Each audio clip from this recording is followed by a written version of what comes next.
I typically appreciate Jim, but not on this occasion.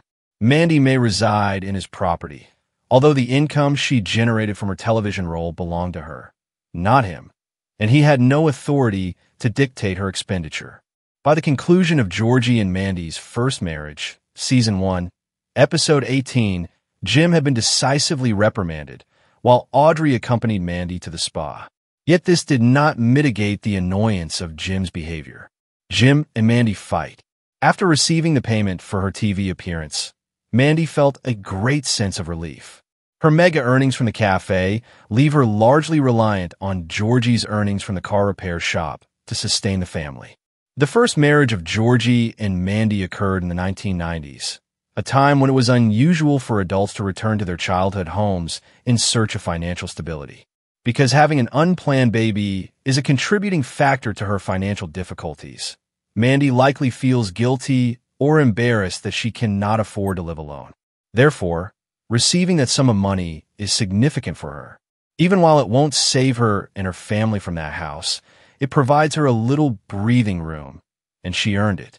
I could totally see why she wanted to schedule a spa day the moment she got that check. Extras were out of the question because my budget was so tight. Since Chinese cuisine was a luxury I rarely had money for, I would go out and get it as soon as I received a bonus check or had an extra $5 at the end of the month, just like Jim. Financial advice books never consider the mental and emotional costs of poverty when they advise readers to put money aside. After months of self-deprivation, Mandy deserved to treat herself, even if it would have been more prudent to use the money to save for a down payment on an apartment. Audrey saved the fight. It was already bad enough that Jim sought to control Mandy's spending habits. He made her feel horrible about herself and her parents' sacrifices for her. By involving Georgie in this dispute, he exacerbated the situation and missed an opportunity to express his desire for her to pay rent or demonstrate gratitude for his financial support. While Georgie had no issue with Mandy spending her money on a spa day, Jim took it upon himself to do so. Georgie and Mandy got into a little altercation because of it.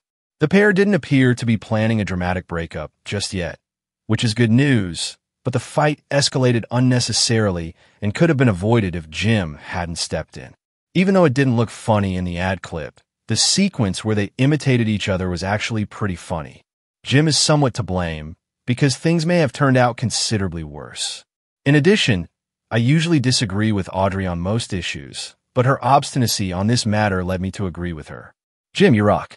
It's okay with me if Jim has strong feelings about Mandy not paying rent or any of the other bills.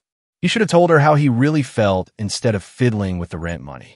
Even though his feelings are perfectly reasonable, when Mandy was attempting to put CC to sleep in episode 18 of season 1 of Georgie and Mandy's first marriage, my favorite scene was the one with Audrey and Mandy. Audrey and Mandy don't have many opportunities to spend quality time together. They're either arguing or ignoring each other most of the time. This time, though, Audrey fully grasped the meaning of exhaustion that comes from caring for children without receiving compensation for your efforts. After that, Audrey had a chat with Jim that made him feel small. Probably in addition to raising her children, she worked awfully hard to keep up with the housework and washing and make sure Jim came home to a hot meal. On top of that, she had to draw on all her imagination to help Connor, one of her neurodivergent children, thrive at a time when there was less information available regarding autism.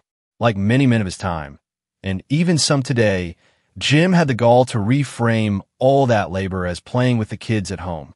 He was entirely justified in starting his day off early to watch after his granddaughter. I hope he gained some knowledge from it. This story nearly redeemed Connor. It made up for my frequent gripes about incorrect Connor usage. In the 18th episode of season 1 of Georgie and Mandy's first marriage, Connor was not the punchline. He was a man with a powerful backstory. Even though Connor's autism has never been explicitly stated in the comedy, the topic of masking made it quite evident. The pressure to hide one's weird traits and conform to society's neurotypical expectations is something that many persons with autism and other neurodiversities face. Connor is absolutely correct. It is draining to spend hours upon hours of each day repressing your desires, just because you know that the people in your life will not approve of them. Although Connor's exhaustion may have been explained by his introversion, I'm glad that this facet of neurodiversity was discussed in episode 18 of season 1 of Georgie and Mandy's first marriage. Being with other people all the time can sap some people's energy, and that's perfectly fine. To be honest, I've never encountered an explanation of the masking phenomenon that was that clear and simple. I thought it was great that Chloe allowed Connor to be himself around her and totally understood his eccentric behaviors.